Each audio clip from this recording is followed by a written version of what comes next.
জ্যোতির্মা করলে এ বইনা তুই একটা কাম করছস আমার জামাইকে কি কথাটা লাগাই দিয়েছো দেখ বইনা আমার জামাই মাইরা আমার কি করছো নেলো বইনা একদম মুড়ো বালা করছস তাই আমার বড় বড় লাগে তাই এ বইনা তোরে দিয়া গেলাম দাদা তুই আমার দিকে তাকাই হাসতাছে আমার কিস্তি কিস্তি কথাই আছে জামাই ঢোকাই চলে তোর তো বিশ্বাস না তুই ভান্ডার মারা যাচ্ছে কথা মতো তুই সুন্দর মন্দির মানুষ কারে লইয়া না জানি আমারও কাছে বলানো বেড়াই দেখলেই ভালো লাগে।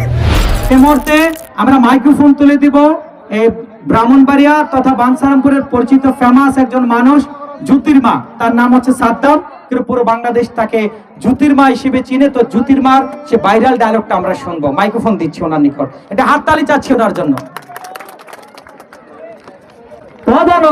আমার দিকে তাকাই হাসতেছে আমার কিস্তি কিস্তি কথাই আছে জামাই ঢোকাই চলে তোর তো বিশ্বাস না তুই ভান্ডার মারা যাচ্ছে কথা মতো তুই দেখবো সুন্দর মন্দির মানুষ কারে লইয়া না জানি আমারও খাইছত বলানো বেড়াই দেখলেই ভালো লাগে।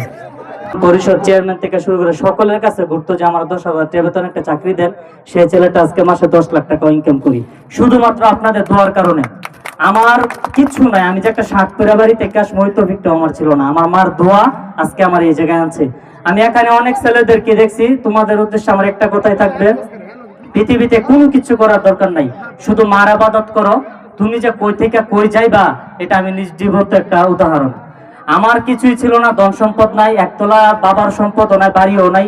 আজকে বাড়ি গাড়ি যা করছি সব মায়ের দোয়া, সব অনলাইনের টাকা। তো আমি অসংখ্য ধন্যবাদ জানাই সকল মা বোন। আমার মনে হয় বাংলাদেশের ভিতরে মা বোনরাই আমার বেশি ভালোবাসে, তাদের ভালোবাসার কারণে আজকে আমি এত দূর পর্যন্ত আসতে পারছি। তো এখানে অনেক অতিথিবৃন্দরা আছেন, আপনাদের সামনে দাঁড়ায় কথা বলাটা একটা ভাগ্যের বিষয়। আপনাদের প্রতি আমি চিরকৃতজ্ঞতা প্রকাশ করি। আসলে আমি এই শাড়িটা পরে একটা কারণে ভিডিও করি, যে একটা পাশে মহিলাদের অভিনয়টা রাখতে হয়। সমাজের মধ্যে একটা মহিলা অভিনয় না থাকলে ভালো দেখা যায় না। আমি কিন্তু 6 জন 7 জনের অভিনয় আমি একাই করি, আমার সাথে কোনো মেয়ে রাখি না, কারণ আমি একা একা অভিনয়টা আস্তে আস্তে দক্ষতা বাইরে গেছে, এখন আমি করতে পারি। আমি একা 3-4 জন মানুষের বয়সও দিতে পারি। তো এটা হচ্ছে আসলে আমি করতে করতে আমার হয়ে গেছে। আমি মা বোনদের প্রতি কৃতজ্ঞতা জানাবো। সর্বপ্রথম আমার মাকে যখন হসপিটালে নিয়ে যাই, প্রায় 10,000 মানুষের উপরে হসপিটালে আমার মাকে দেখতে গিয়েছিল ঢাকা মেডিকেলে, যেটা ইতিহাস হয়েছে। তো আমি মানুষের প্রতি চিরকৃতজ্ঞতা জানাই। অনেকেই বলে ছেলেরা শাড়ি পরে ভিডিও করে, ব্লাউজ পরে ভিডিও করে, এই শাড়ি ব্লাউজের পিছনে অনেক গল্প আছে, যা শুনলে আপনার চোখ থেকে পানি আসবে। আমি চাই মার খেজমত করো। আমার মা আলহামদুলিল্লাহ এখন সুস্থ আছে, অনেকে জানতে চায় আমার মা কেমন আছে। তো যাই হোক, এটা হচ্ছে আমার জীবনের একটা গল্প। তো বাইরে একটা জ্যোতির্মা ডায়লগ হচ্ছিল, মা তার মেয়েদের দিয়ে আবার চুলও নাই, হাসি মেরো না, হাসি মেরো না, কালা কোলা আমার জামাইটাও কালা। তো যাই হোক, জ্যোতির্মা ডায়লগ। তো যাই হোক, অনেক মহিলারা আসছে শুধুমাত্র জ্যোতির্মারা দেখার লাগে। মহিলার কাছে গেলে আমার 11 তলায় আমি আর বাড়ি যেতাম না, এলাকা ডরে যাইও না। তবে মা বোনরা থাকবেন, আপনাদের সাথে দেখা করেই যাব, আর খেলাটা উপভোগ করবেন। আপনারা থাকলে সবাই খেলাটা উপভোগ করবে, সুন্দর লাগবে।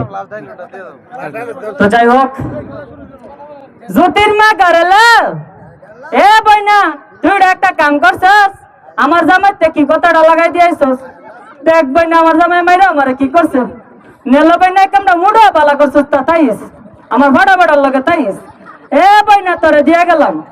তো যাই হোক, আরো আছে। এই ভিডিওটা বাংলাদেশের 50 মিলিয়ন ভিউ হয়েছিল, যেটা কিনা আমাদের ব্রাহ্মণবাড়িয়ার ইতিহাসে সবচেয়ে বেশি। যাই হোক, সবাই ভালো থাকবেন। আর আজকের খেলাটা অত্যন্ত ভালো হয়েছে, দুদলকে ধন্যবাদ দিচ্ছি। সবাই ভালো থাকবেন, আল্লাহ হাফেজ।